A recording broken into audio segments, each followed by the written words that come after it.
শাহজাহানের সন্দেশখালী, সেই সন্দেশখালীর পুকুর থেকে এবার অস্ত্র বেরোচ্ছে। সন্দেশখালীর মণিপুর, সেখানে স্পেশাল টাস্ক ফোর্স হানা দিয়ে দেখছে যে বাড়ি লাগোয়া, কার বাড়ি না, তৃণমূল নেতা রবীন দাস, তার ভাই গোপাল দাস, তাদের বাড়িতে তল্লাশি চালানোর পর দেখা গেল তাদের বাড়ির পাশে যে পুকুর, সেই পুকুর থেকে উঠে এলো প্রচুর আগ্নেয়াস্ত্র। এরা কারা? এই রবীন দাস, গোপাল দাস, এরা কারা? এসটিএফ যে তাদের বাড়িতে সুনির্দিষ্ট তথ্য নিশ্চয়ই ছিল এসটিএফ এর কাছে। এদের ব্যাকগ্রাউন্ডটা একটু বোঝার চেষ্টা করবো। অনুপম আছে আমার সঙ্গে সন্দেশখালী থেকে। অনুপম, দেখো অতনু, এই রবীন দাস এবং গোপাল দাস এদের হচ্ছে সন্দেশখালী 2-এর মণিপুর এলাকায় বাড়ি।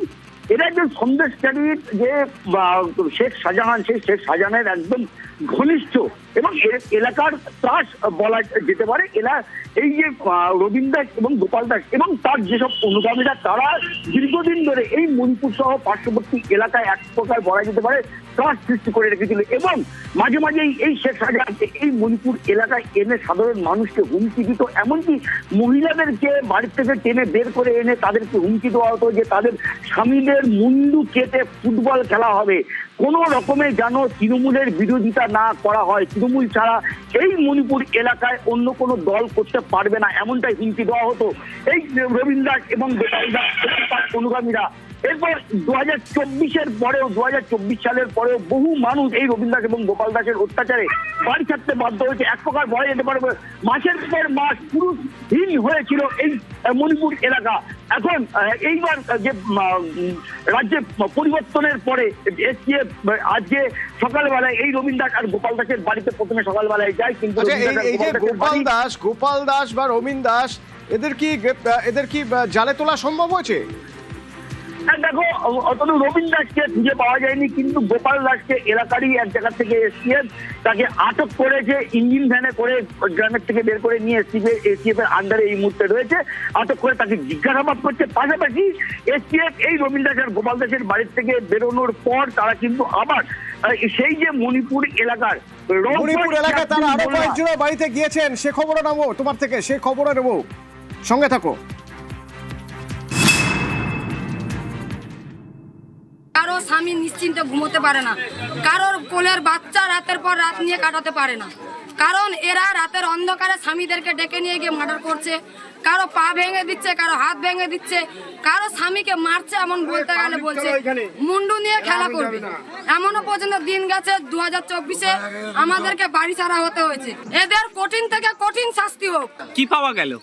পাওয়া গেছে অনেক অস্ত্রশস্ত্র পাওয়া গেছে, কোনো থান কাপড় পাওয়া গেছে ওর বাড়ির থেকে, যে থান কাপড় গুলো আমাদেরকে মেরে, আমার স্বামীদেরকে মেরে আমাদেরকে পড়াবে, সে তেমনও পর্যন্ত ওদের প্রোগ্রাম হয়েছিল। এই গোপাল আমার বাড়িতে গিয়ে আমাকে বলে এসছে, তোর স্বামীকে একবার মেরেছে, আবার মারবো, ভবিষ্যতে তোর মুন্ডু নিয়ে আমি খেলা করবো 2026-এ। এবং এই যে পুকুর থেকে আগ্নেয়াস্ত্র পাওয়া গেছে, এর প্রশংসা করেছেন মুখ্যমন্ত্রী শুভেন্দু অধিকারী, রাজ্য পুলিশকে বাহবা জানিয়েছেন,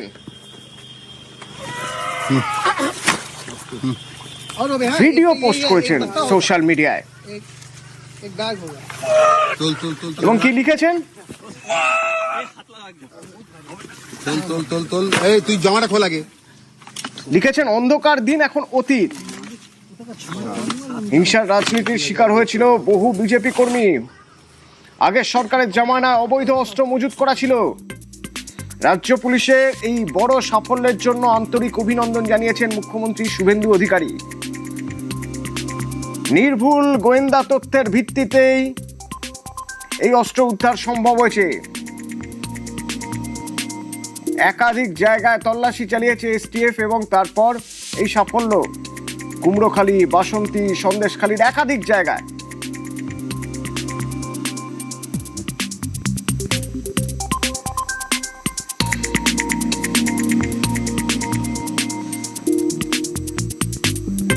রবীন দাস আর গোপাল দাস